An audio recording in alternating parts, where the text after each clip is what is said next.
तो दोस्तों ये कश्मीर का मामला अभी तक अब चल रहा है। देखते हैं, ये भाई की एक और वीडियो आ गई है, ऑल आइज ऑन कश्मीर। देखे भाई, आया प्ले करो। भारत के प्रधानमंत्री हिंदू, गृह मंत्री हिंदू, रक्षा मंत्री हिंदू, राष्ट्रपति हिंदू, सत्ता की कुर्सी पर बैठा हर चेहरा लगभग हिंदू, लेकिन इसके बावजूद भारत में हिंदू जानकर मारने की हिमाकत हुई। मारने वालों में कोई डर नहीं था, वो अपनी पहचान को नहीं छुपा रहे थे। जिसने कलमा पढ़ा उसे छोड़ दिया, पैंट के अंदर चेक किया। मारने वालों को जो फंड कर रहा था, जो लोकल सपोर्ट दो लोगों से मिला या जो पाकिस्तान से दहशतगर्द आए थे, वो सब एक मकसद लेकर आए थे कि कश्मीर के अंदर मारना है। और मारना उसे है जिसने कलावा पहन रखा होगा, जो कलमा नहीं पढ़ रहा होगा, जिसने अपना खतना नहीं कराया होगा। आसान शब्दों में कहें तो जो मुसलमान नहीं है, जो हिंदू था, उसे मार डाला। और इसीलिए आज ये सवाल हमारे जहन में आ रहा है कि देश के प्रधानमंत्री नरेंद्र मोदी जी और अमित शाह जी, आपके रहते इस देश के हिंदुओं के दिल में इतना दर्द, इतना खौफ कैसे हो गया? कैसे कश्मीर के अंदर 2 लोकल कश्मीरी और 3 पाकिस्तानी मिलकर हिंदुओं के दिल में वो डर पैदा कर गए, जिसकी वजह से शायद आने वाली पीढ़ियां भी कश्मीर जाने से डरेंगी। इस देश के हिंदू वोटर ने ही आपको वोट देकर प्रधानमंत्री बनाया था। जब आपने भरोसा जताया कि डीमोनेटाइजेशन के बाद या फिर 370 के बाद कश्मीर सुरक्षित है, देश सुरक्षित हाथों में है, कोई खतरा नहीं है, आप जा सकते हैं, तब कश्मीर में बढ़ोतरी हुई। 2020 में कश्मीर जाने वालों की संख्या जहां 36 लाख थी, तो 2024 में यह तकरीबन 2.5 करोड़ हो गई। इस साल 3-3.5 करोड़ का अनुमान था। यह आपके भरोसे पर था। इसके बावजूद ये टारगेटेड हमले क्यों? सरकार क्यों नहीं इन लोगों की हत्या करने वाले बुज़दिलों को ढूंढकर ऐसी खौफनाक सजा दे रही कि रूह कांप जाए? और आज नहीं, ये पहले भी होना चाहिए था। जब पुलवामा में बम फटा था तब देश चीख उठा था, और अब फिर वही जख्म, फिर वही लहू, फिर वही सवाल। कश्मीर में आतंकवादी खुलकर कह रहे हैं कि तुम काफिर हो, तुम्हें छोड़ा नहीं जाएगा। जिस महिला के पति को मारा, उस महिला ने जब मौत की मिन्नतें मांगी तो उससे कहा कि तुमको नहीं मारेंगे, तुम जाकर मोदी को बताना।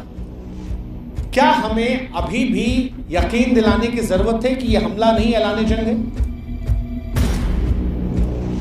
हमास में ऐसा हुआ था कि ढूंढ ढूंढ कर लोगों को मारा गया था, लेकिन जो हिम्मत इजराइल ने दिखाई थी, क्या वो हम नहीं दिखाएंगे? 140 करोड़ हिंदुस्तानी इस सवाल का जवाब चाहते हैं।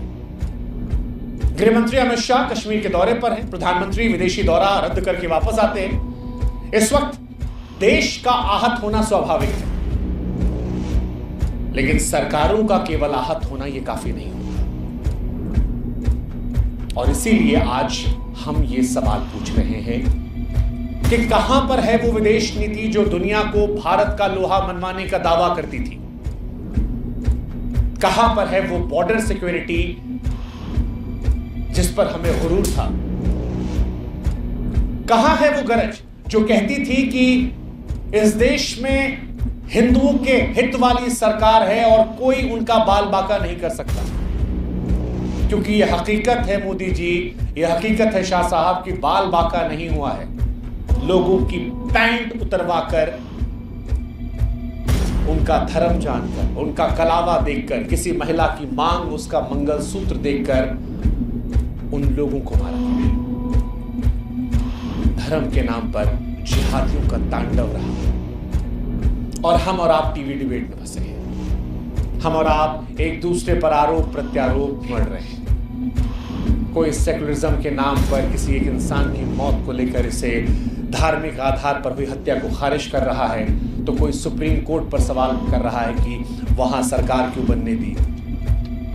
कोई वहां गए एंकर्स को गोदी मीडिया कह रहा है, और इस सारी नौटंकी के बीच में एक सत्य जो है वो ये कि हम असुरक्षित हैं। 77 सालों की आजादी के बाद भी अगर हिंदुस्तान में हिंदू असुरक्षित है, तो मोदी जी ये कैसी आजादी है? कब तक सरकारें सिर्फ कड़ी निंदा करेंगी? कब तक शमशान में यूं ही चिताएं जलती रहेंगी?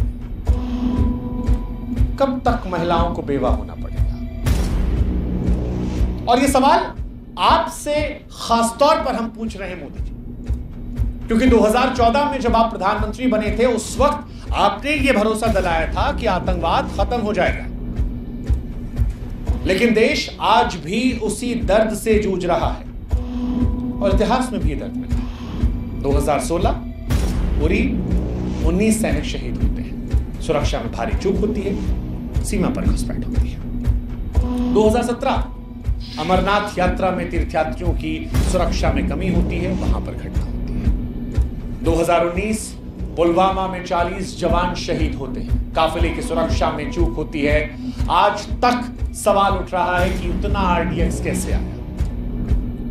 2024 रियासी में हिंदू तीर्थयात्री मर गए।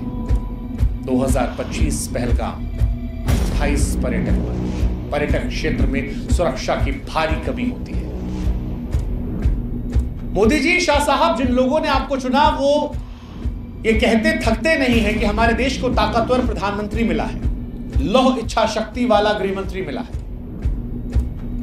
लेकिन फिर भी अगर कश्मीर आतंकवादियों की जागीर बना हुआ है, जहां आतंकी बेखौफ हैं, न डरते हैं न भागते हैं, पैंट उतारकर धर्म पूछकर गोलियां मारते हैं, तो सवाल यह है कि कैसी आजादी है? कब तक लाशों पर मीटिंग, बयान, शोक संदेश का मरहम लेगा? अब 140 करोड़ भारतीय पूछ रहे हैं, क्योंकि उनका गुस्सा, उनका दर्द अब चीख बन चुका है। कश्मीर की कहानी सिर्फ डर की कहानी नहीं है, बल्कि दिल को चीर देने वाले दर्द की है। वो डर जो 140 करोड़ हिंदुस्तानियों की रगों में दौड़ रहा है, वो जो हर सांस को थरथरा रहा है। पहलगाम की वादियों में जो थे, उनकी चीखें आज भी गूंज रही हैं। जिन्होंने अपनों की लाशों को देखा, उसके दिल उस मंजर को याद करके कांप रहे हैं। जो वहां से भाग निकले, वो हर आहट पर सिहर उठते हैं। भारतीय सेना की वर्दी देखकर वो कांप जा रहे हैं। वो तस्वीरें डराने वाली हैं। हम जैसे जो कुछ दिनों पहले कश्मीर से लौटे हैं, वो सोचकर थरथरा रहे हैं कि हम भी वहां हो सकते थे। कश्मीर जाने वालों के दिल में अब एक ही सवाल है कि अगर हम गए होते या जाएं, तो क्या हमारी बारी तो नहीं होगी?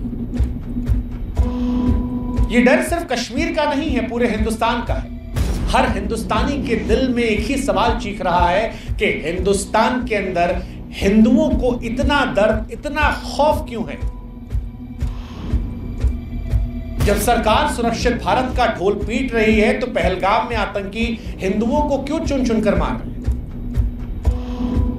ये खौफ, ये दर्द हर उस इंसान के सीने में समा गया है जो ये खबर सुन रहा है, सोच रहा है, और उसके मन में सिर्फ एक ही सवाल है कि जब ये हमारा देश है, हमारा घर है, हमारा कश्मीर है, तो फिर इस कश्मीर में हम ही क्यों मारे जा रहे हैं? कश्मीर में कभी गिरजा टिक्कू को बेरहमी से गैंगरेप किया गया था। जिंदा रहते हुए उसे 2 टुकड़ों में आरी से चीर दिया गया था। उन हैवानों में हमने सुना था कि उसके पड़ोसी थे जिन्हें वो भाई मानती थी।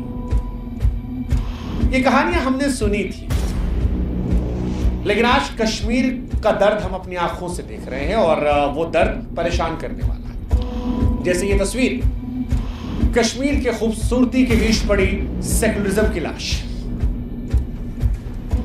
ये वीडियो जहां पर एक मां गिड़गिड़ा रही है कि मेरे बच्चों को मत मारो।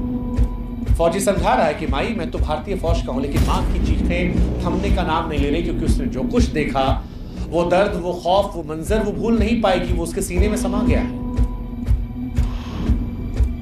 अब ये वीडियो देखिए।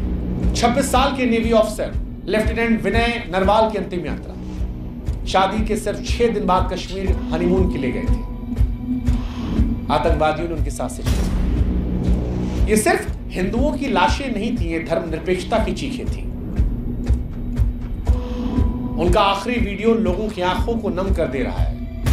गुस्सा आ रहा है, नफरत हो रही है। और ये एक कहानी नहीं, ऐसी अनगिनत कहानियां हैं। शुभम द्विवेदी 16 अप्रैल को शादी हुई थी। कश्मीर की जन्नत में हनीमून मनाने गए थे, लेकिन जहन्नुम से आए मजहबी आतंकवादियों ने इनकी पत्नी के मेहंदी के रंग फीके पड़ने से पहले उसकी मांग को उजाड़ दिया। और इस बार ये लड़ाई हिंदू मुसलमान की नहीं थी। इस देश में जब कभी हिंदू मुसलमान का चर्चा आता है तो आरोप प्रत्यारोप एक दूसरे की तरफ होते हैं, लेकिन इस बार कुछ ऐसा नहीं था। पहलगाम में ना रामनवमी की शोभा यात्रा थी, ना कोई जय श्री राम के नारे लगा रहा था, ना किसी मस्जिद के सामने कोई नाच रहा था, लेकिन इसके बावजूद पहचान पूछकर हत्या हुई है। ना जाति पूछी गई, ना पता पूछा गया, ना भाषा पूछी गई, सिर्फ एक सवाल था, तुम हिंदू? अफसोस है, और वैसे ही जैसे एक दुखद सच जो अफसोसजनक है। बिल्कुल भाई, बड़ा ही अफसोसनाक वाक़या हुआ है और हमें अभी तक दुख है उस बात का कि मतलब कश्मीर में इतना बड़ा मतलब टेररिस्ट अटैक हुआ है। और हम तो कहेंगे एक्शन ले मोदी जी और उन हरामखोरों को सजा दे, जो भी इन कामों में मुलव्वस हैं सबको सजा दे। बड़ा अफसोसनाक वाक़या है। बिल्कुल भाई, हम आपके साथ हैं इस अफसोसनाक वाक़ये में। बाकी ये इनको जल्द से जल्द पकड़े इन हरामियों को जिन्होंने ये काम किया है। जल्दी से उनको सरेआम रोडों पर फांसी दो, उनको आग लगाओ, जो ये आगे कोई भी ना करे। हाँ भाई, आज वाला वाक़या है ना बड़ा अफसोसनाक था, भयानक था। खास करे ना बेगुनाह लोगों को मार दिया ना इन लोगों ने। इनको तो घसीटे यार। पहले तो ये यहाँ पर जो सिक्योरिटी है वो कहाँ है, पुलिस कहाँ है, यही थी ना। वो भी होती तो इनको मार देती ना, तो ये वाक़या कभी भी ना होता ऐसा। हाँ भाई, मैं भी हैरान हो गया, बहुत दुख हुआ यार, बेचारे मर गए।